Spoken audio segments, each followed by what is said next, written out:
if you remember, 2007, 2008 was not a good time. Yep. And I had working for a large company, and I was in Florida at the time, and I figured, I'll take this into retirement. But the economy just tanked, and we had to close our doors there. And I figured if I can make it in 2008 on my own, then I can make it.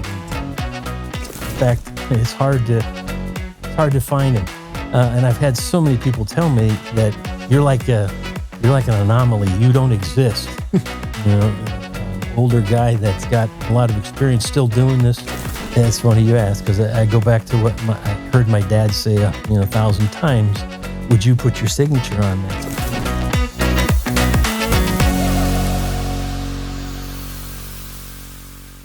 All right. Welcome back to another episode of the Mind Your Own Business podcast. I'm attorney Jerry Parisi, and I've got a special guest with me today. It's Phil McClain from McClain Custom Carpentry. And Phil McClain actually did the custom carpentry and trim work in this office, in this room right behind us. I did. Great job. Extremely happy with the way it turned out. Tell us a little bit about how you got started in carpentry. How long have you been doing this? Well, I would say my dad was a carpenter for 40 years up in Wisconsin. I didn't have any intentions of being a carpenter. I mean, I always picked up a hammer and saw and was playing with them. But because when I turned 18, I was graduating. I was going to go to school for firefighting. Mm-hmm. I was all signed up for college. And then my dad said, hey, why don't you come to work with me tomorrow instead? And I said, I don't know. And then he told me how much I'd make because it was in the union. I go, I think I'll go with you. But it was good. Do you remember the number, how much he told you you'd make that day? It was like $12.50 an hour. That was 1978. Not bad. Yeah. So, but I've always loved it. I've always enjoyed creating things, making things that look good and you stand back and say, wow, look at that. Yeah. Doing something with your hands that you can actually see when it's done. I did like that. I always have and always will. So what formal training did you need, or if any? Or did you just learn on the job from your dad? I did learn a lot from my dad.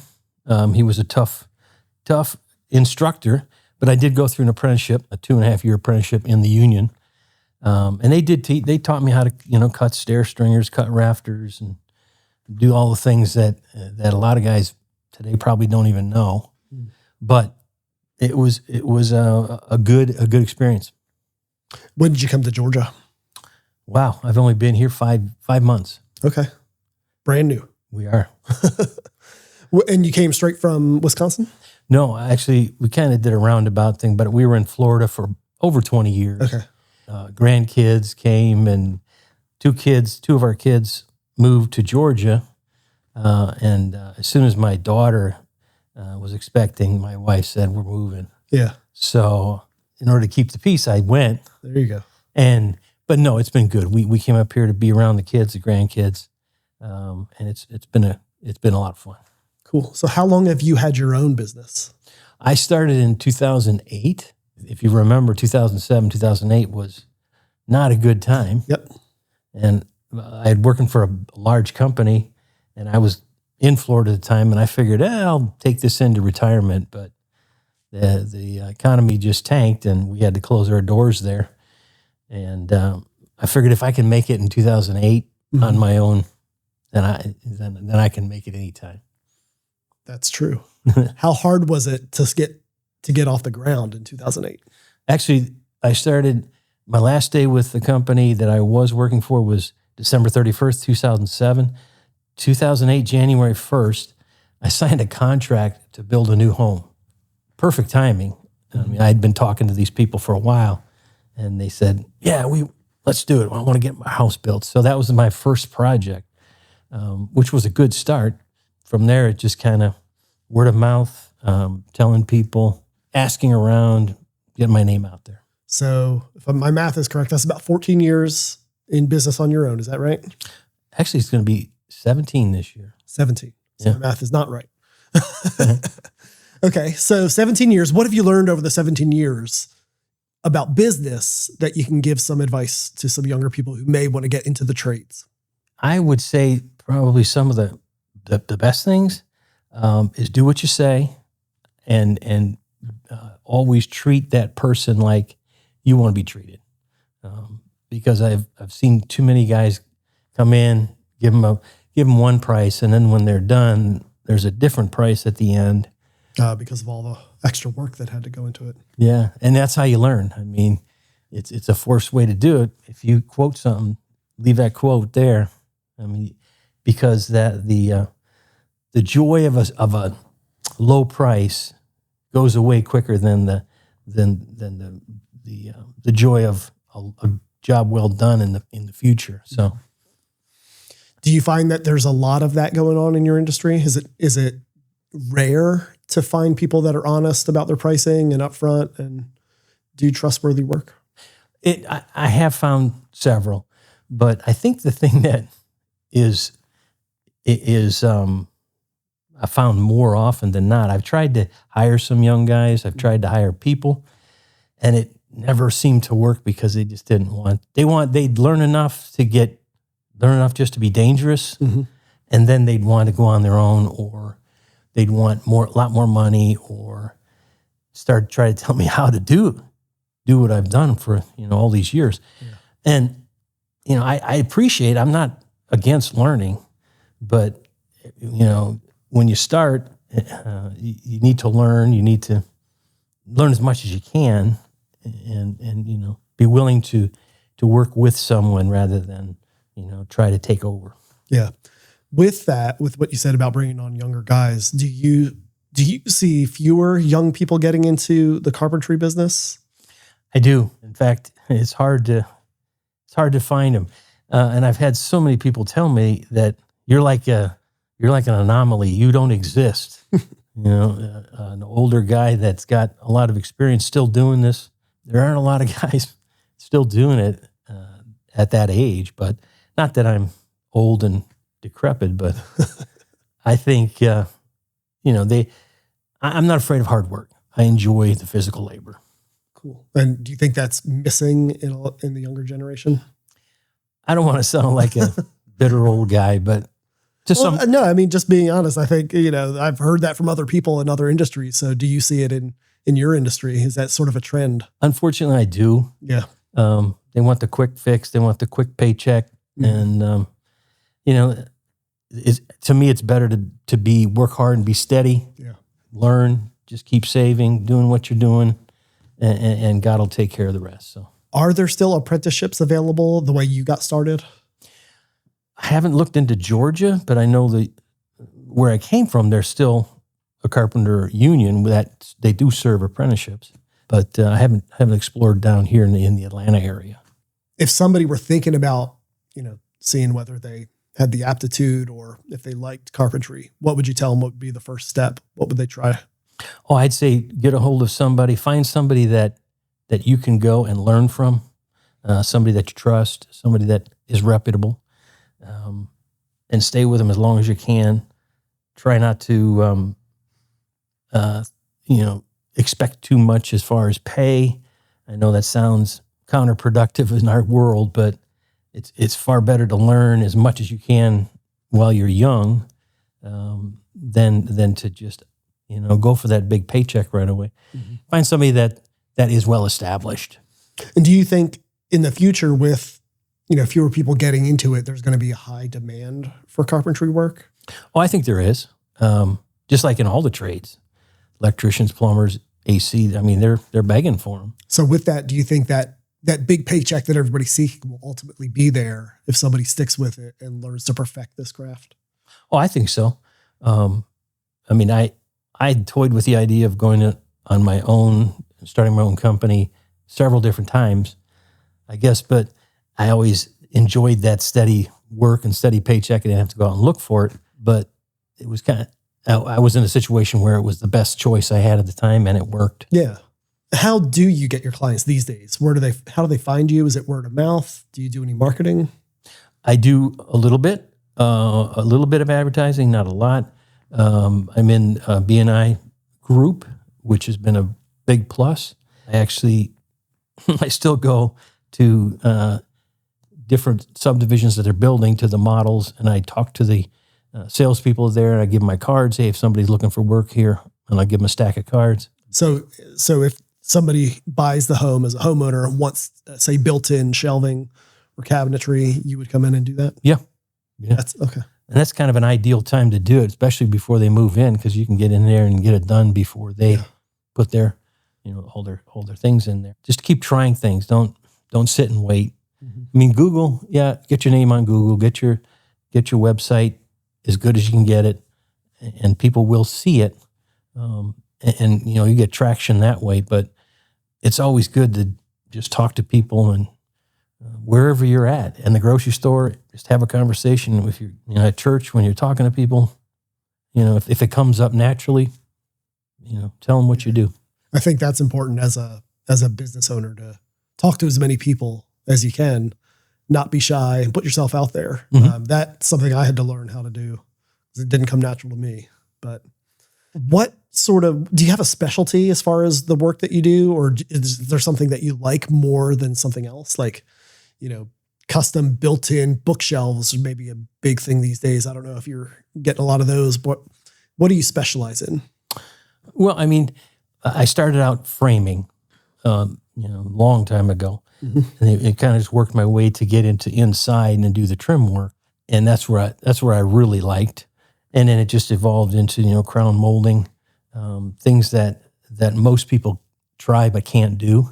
Built-ins, wood ceilings, beams, things of that, the fun stuff that people see on TV and advertise. How do you price your jobs? Do you think of it as far as like hourly work? Like I think this job might take me X amount of hours. I know what my overhead is, and I expect to make this much per hour. Or do you do some sort of other calculation when you price your jobs? You pretty much got it. That's it. The way you described it.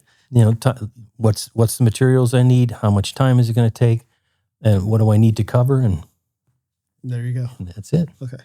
And then you give them a quote and you try to stick to that quote. Is there ever been a time when you had to go back to the customer and say, well, it's going to be a little bit extra because I ran into this behind the wall that I couldn't have foreseen, or anything like that? I did learn as I went along. Certain jobs, I would actually put that in there and say, this does not include anything that's hidden behind the wall, especially when I was doing remodeling, new homes, or older homes, because you open up the wall and you're going to find things. And then as soon as I do it, though, I go to the homeowner and say, this is what we found. How do you want me to proceed? Yeah.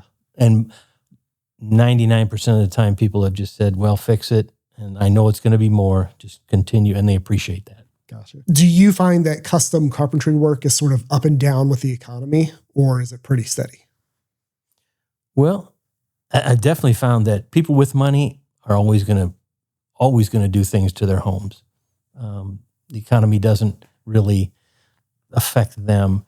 It's typically the people that, and I appreciate, because I've been there, young homeowners, first-time homeowners, they just want to add a few things or improve something, and they're looking for price predominantly, but I can typically show people that, I will be fair and I'll show you exactly what I've done, and you can have this. And there's been times when people have come to me and said, hey, I'm on a tight budget. Can you work with me on price? And I will, but that's not the norm, because typically most people can afford, things to get done, or otherwise they wouldn't be asking. So your work ranges, we talked about crown molding to trim work, built-ins and shelving. When you walk into a space, do you have are you able to see and envision what it will be like when it's done? Or do you just take the instructions from the homeowner? How does your process work when you walk into a room? Definitely a combination of both. I know what I'd like to put in a room, but I do listen to the homeowner and what's your vision of it.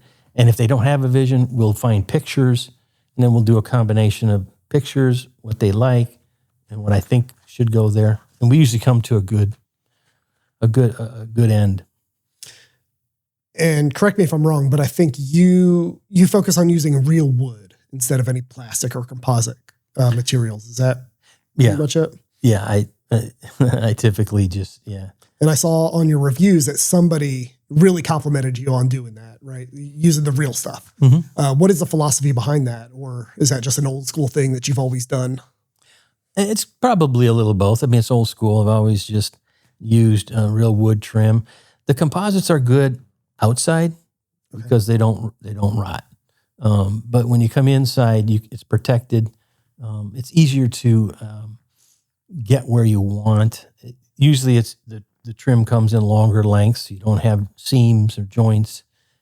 It's easier to install rather than, with composite, you're gluing it a lot. Sometimes that glue can let loose because you really can't fasten it. So, yeah, you can't drive a nail through the plastic, can you? You can, but you may have bad results. Gotcha. In this age that I would consider the age of shortcuts and quick fixes, a lot of people are looking for, how do you maintain high standards on the jobs that you do and do real good professional work? Yeah, it's funny you ask, because I go back to what I heard my dad say 1,000 times. Would you put your signature on that? If you're going to do it, if you're going to take the time to do it, just do it right. And sometimes that means more time. Sometimes that means a little extra that you didn't figure. But you know what? If it ends up good and the homeowner comes back and says, man, it looks like it's always been there, it's beautiful, that's all it takes. Nice. So.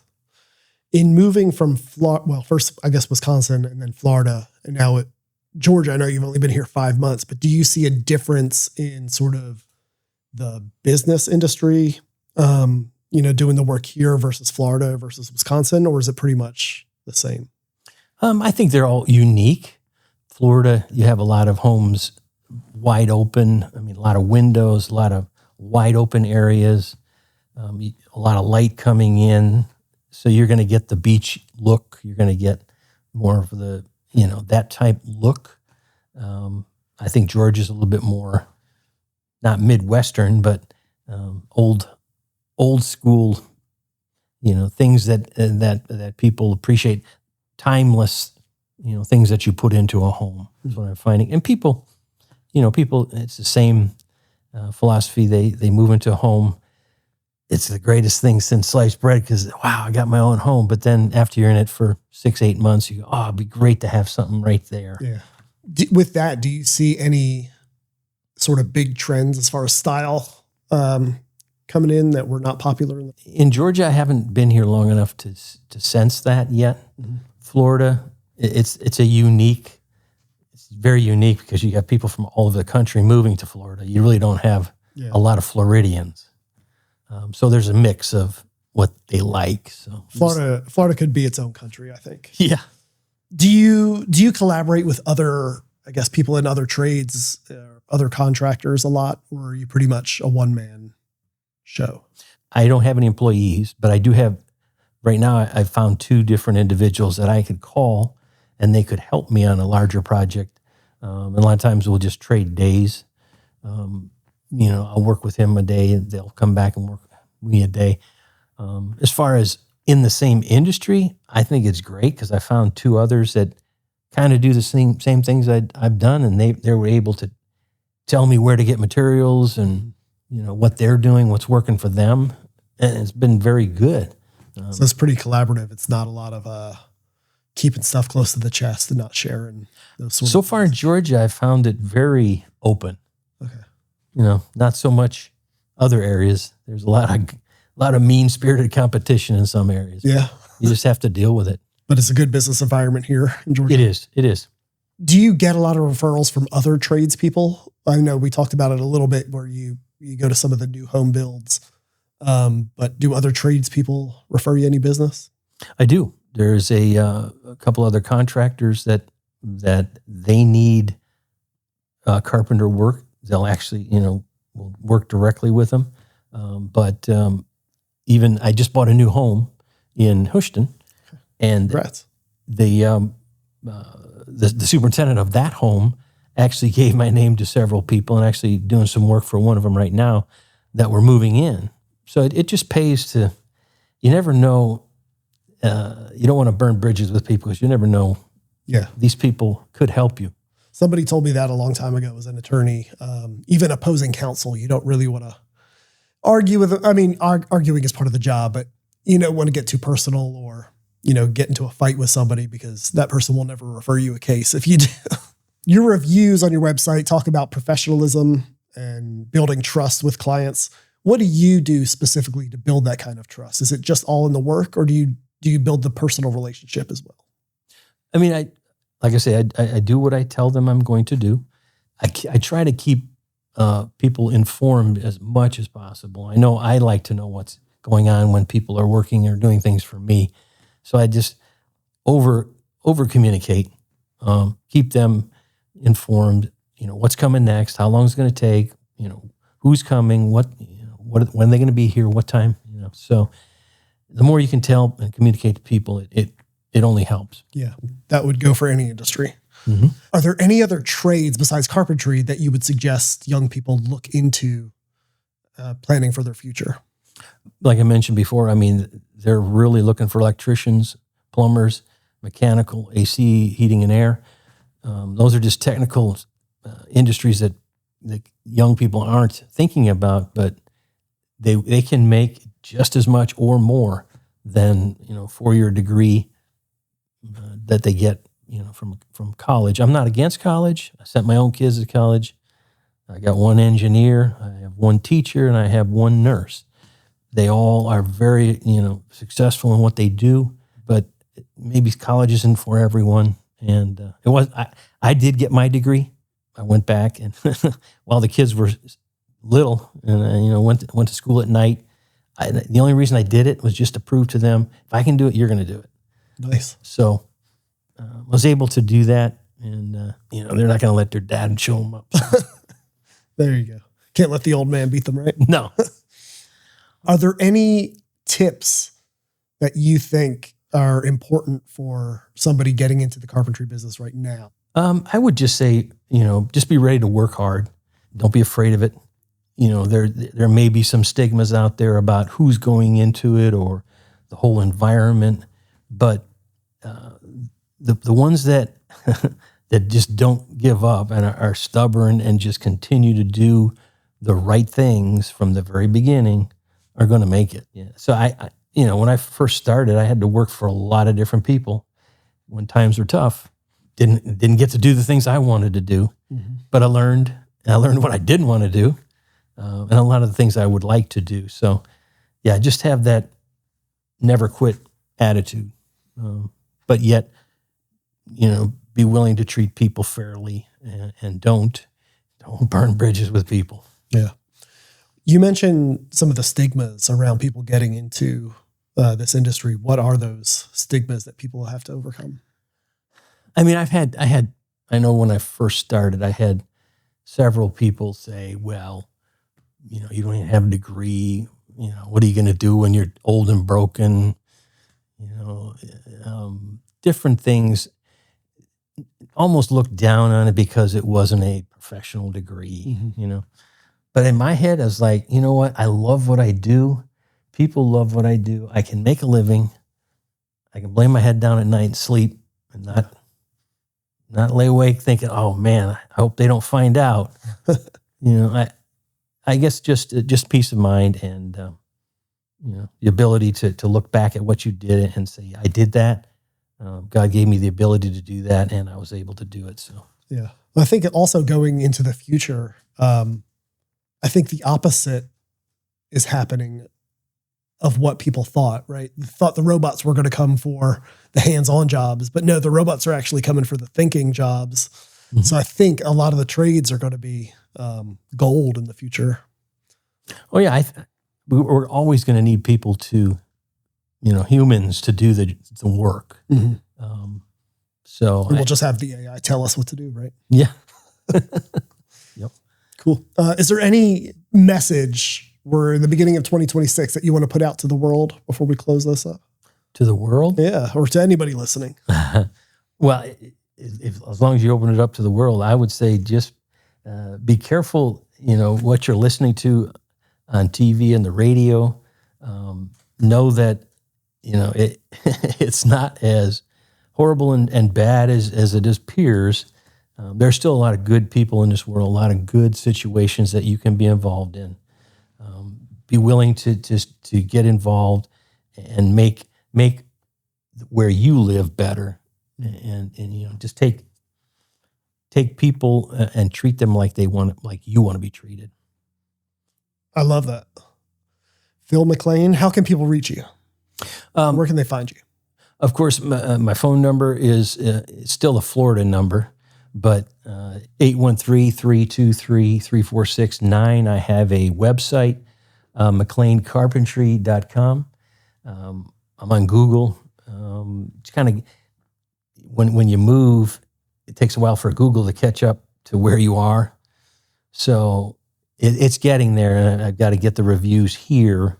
But I'm in the area. I'm local in Houston, so I plan to be here for as long as the kids are here. Awesome. And you do great work. Like I said, Phil did the trim here behind us, and it turned out way better than I expected. So thank you for that. You're welcome. Did the wall over there that you can't see. That's awesome also. So thank you very much for all the work. Well, thank you, Phil McClain with Phil McClain Custom Carpentry. Excuse me. This is another episode of Mind Your Own Business. Please like, subscribe, share, comment, do whatever you like. Thank you.